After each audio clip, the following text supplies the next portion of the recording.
আসসালামু আলাইকুম রহমতুল্লাহ। প্রিয় শিক্ষার্থী বন্ধুরা, ইজি অ্যাকাউন্টিং এর আজকের ক্লাসে তোমাদের স্বাগতম। আজকে আমরা বিবিএ অনার্স দ্বিতীয় বর্ষের বাংলাদেশ কর ব্যবস্থা বইয়ের গৃহ সম্পত্তি খাতে আয় নিয়ে একটি ক্লাস নিয়ে আসলাম। তো তোমাদের অনেকগুলো প্রশ্ন আমি পেয়েছি, তো যে প্রশ্নগুলো আমার কাছে খুব গুরুত্বপূর্ণ মনে হয়েছে সেই প্রশ্নগুলোর উত্তর দেওয়ার জন্য মূলত আজকের ক্লাসটি। তো চলো আমরা আমাদের ক্লাসটি শুরু করি। তাহলে আমরা আজকে আলোচনা করব বিবিএ অনার্স দ্বিতীয় বর্ষের গৃহ সম্পত্তি খাতে আয়। প্রথম আমরা এখানে আলোচনা করব মূলত উৎসে করকর্তন নিয়ে, অর্থাৎ গৃহ সম্পত্তি খাতে আয়ের মধ্যে যখন কোনো সম্পত্তির মালিক তার ওই সম্পত্তি বা বাড়িটা যদি কাউকে ভাড়া দেয় বা কোনো প্রতিষ্ঠানকে প্রাতিষ্ঠানিক ভাড়াটিয়াকে যদি ভাড়া দেয়, তাহলে প্রাতিষ্ঠানিক ভাড়াটিয়া ভাড়া পরিশোধের সময় 5% উৎসে করকর্তন করে থাকে। এখন অনেক সময় এই 5% উৎসে করের জন্য আমাদেরকে কি করতে হয়? নিট ভাড়াকে মোট ভাড়ায় রূপান্তর করতে হয়। নিট ভাড়াকে মোট ভাড়ায় রূপান্তর করতে হয়। এখন এই রূপান্তর করার সময় কোনো অঙ্কে রূপান্তর করছে, কোনো অঙ্কে করে নাই, মানে কোনো অঙ্কে 95 দিয়ে ভাগ 100 দিয়ে গুণ করছে, কোনো অঙ্কে 95 দিয়ে ভাগ 100 দিয়ে গুণ করে নাই, যেই ভাড়াটা দেওয়া আছে সেই ভাড়াটাই দিয়ে দিছে। এখন প্রশ্ন হচ্ছে কোন অঙ্কে কাজ করব, কোন অঙ্কে কাজ করব না, এটাই আমরা মূলত দেখব। তো আজকের ক্লাসটা দেখলে এই ব্যাপারগুলো তোমাদের সমস্যাটা সমাধান হয়ে যাবে। আমাদের ক্লাসটা কেমন লাগলো তা অবশ্যই আমাদেরকে কমেন্ট বক্সে জানাবা, এবং আমাদের ইউটিউব চ্যানেল এবং ফেসবুক পেজে লাইক দিয়ে আমাদের সাথেই থাকবো আশা করি। তো চলো আমরা আমাদের কোয়েশ্চেনে চলে যাই। আজকে আমরা যে ম্যাথটা সমাধান করবো সেই ম্যাথটার একটা স্ক্রিনে তোমরা দেখতে পাচ্ছ। এখানে বলা আছে মিস্টার শেহাব একজন সরকারি কর্মকর্তা। মিস্টার শেহাব একজন সরকারি কর্মকর্তা। তার ঢাকায় মিরপুরে তার একটি দোতলা বাড়ি আছে। তিনি বাড়িটির দোতলা বাস করেন এবং নিচতলা মাসিক 15,000 টাকায় ভাড়া দেওয়া হয়েছে। বাড়িটির পৌর মূল্য 3 লাখ টাকা। এখানে দেখো, এই যে মিস্টার শেহাব সরকারি কর্মকর্তা, সে বাড়িটা কাকে ভাড়া দিয়েছে এটা কি ক্লিয়ার করছে না? তাহলে আমরা ধরে নিব এটা আবাসিক ভাড়াটিয়া। আবাসিক ভাড়াটিয়া কোনো উচ্চ স্তরের করকর্তন করা হয় না, এই জন্য এখানে কোনো মোটাঙ্কিতকরণের কোনো প্রশ্ন নাই। আশা করি এটা তোমরা ক্লিয়ার। এরপর চলে যাই আমরা পরের মেতে। পরের মেতে তোমরা দেখতে পাচ্ছ এখানে বলা আছে জনাব জামাল চৌধুরী উত্তরা একটি দোতলা বাড়ি আছে। তিনি প্রথম তলায় পরিবার নিয়ে বসবাস করেন এবং অন্য তলাটি সরকারি কর্তৃপক্ষকে মাসিক 32,000 টাকায় ভাড়া দেন। তাহলে কাকে ভাড়া দিয়েছে? সরকারি কর্তৃপক্ষ। সরকারি কর্তৃপক্ষ কিন্তু প্রতিষ্ঠান, তাই না? তাহলে সরকারি কর্তৃপক্ষকে ভাড়া দিয়েছে মাসে 32,000 টাকায়। সরকারি কর্তৃপক্ষ 5% করকর্তন করার পর তাকে ভাড়া পরিশোধ করেন। তাহলে সরকারি কর্তৃপক্ষ 5% করকর্তন করে তারপর ভাড়া পরিশোধ করে। এখানে তোমাদের একটা জিনিস বুঝতে হবে, সেটা হচ্ছে মোট ভাড়া। মোট ভাড়া আরেকটা হচ্ছে নিট ভাড়া।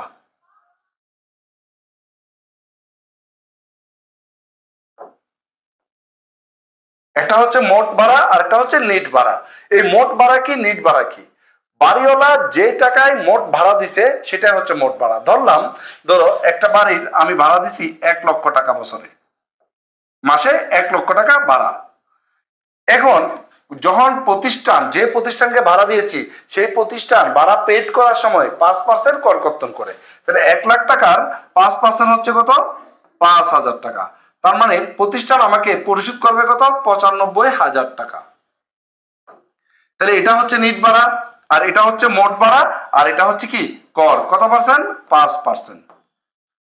এখন মনে রাখবা, আমাদের বইয়ে যদি কখনো নিট ভাড়া দেওয়া থাকে তাহলে সেটাকে মোট ভাড়ায় রূপান্তর করতে হবে।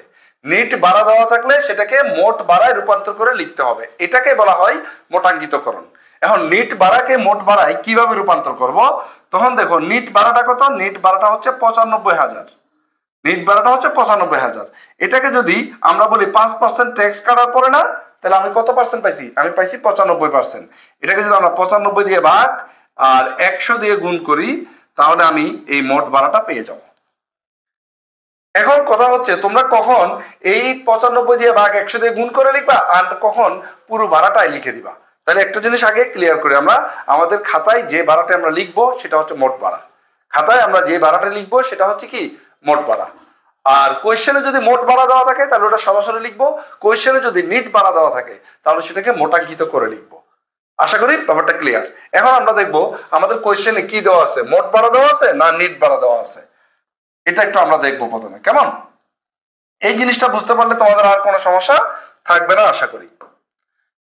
এখন খেয়াল করো, এখানে বলছে সরকারি কর্তৃপক্ষের নিকট মাসিক 32,000 টাকায় ভাড়া দেন।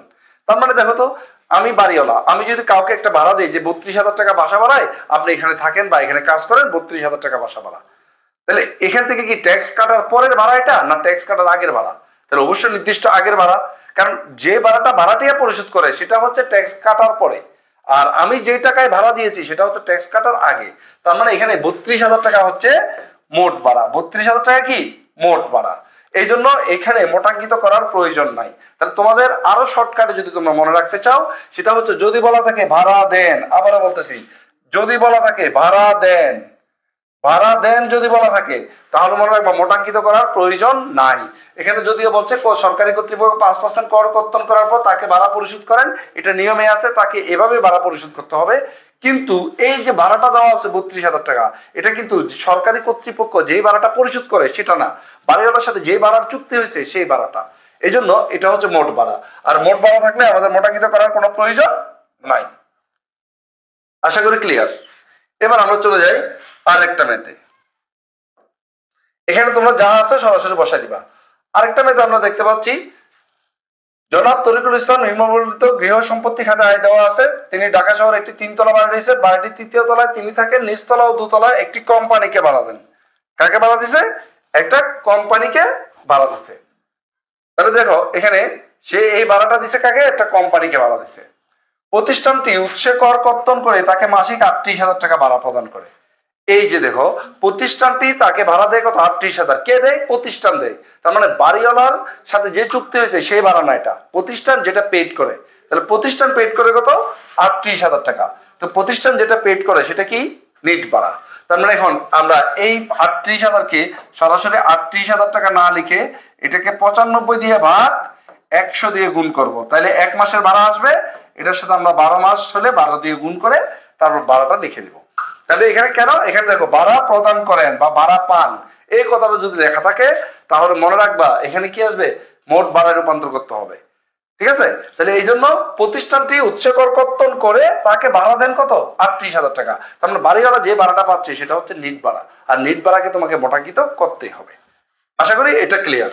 এবার আমরা চলে যাই পরের আরেকটা ম্যাথে। এখানে দেখো জনাব ফজলে হোসেন একটি 2তলা বাড়ির মালিক, তিনি সপরিবারে উক্ত ভবনের নিচতলায় বসবাস করেন। 2য় তলায় একজন ব্যাংকারকে, আবার ভালো করে খেয়াল করো, এখানে 2য় তলায় একজন ব্যাংকারকে মাসিক 50,000 টাকায় ভাড়া দেন। এখন কথা হচ্ছে ব্যাংকার কি প্রতিষ্ঠান? ব্যাংকার কারা? যারা ব্যাংকে জব করে, ব্যাংকের সাথে রিলেটেড মানুষগুলো, ওরকম একজন মানুষকে ভাড়া দিছে। তার মানে এখানে ব্যক্তিকে ভাড়া দিছে, এটা কিন্তু প্রতিষ্ঠানকে না। আবার অনেকে ব্যাংকার দেখে মনে রাখবে যেমন ব্যাংকে মনে ভাড়া দিছে, প্রাতিষ্ঠানিক ভাড়াটিয়া না, এটা হচ্ছে ব্যক্তি ভাড়াটিয়া। তো এখানে তো মোটাঙ্কিত প্রশ্নই আসে না, এটা আমরা হিসাব করার দরকার নাই।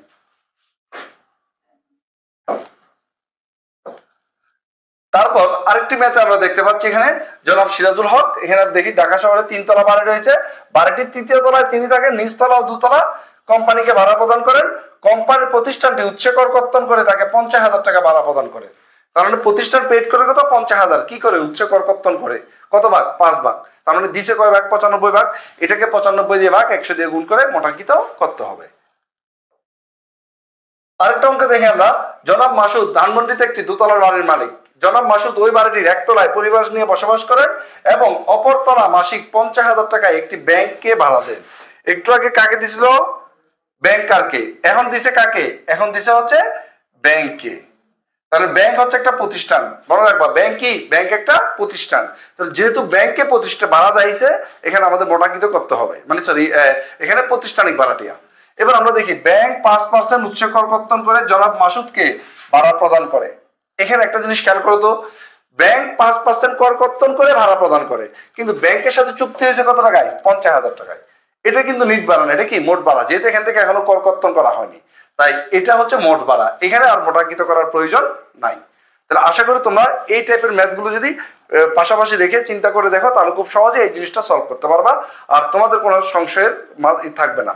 আশা করি ক্লিয়ার সবাই। ধন্যবাদ সবাইকে।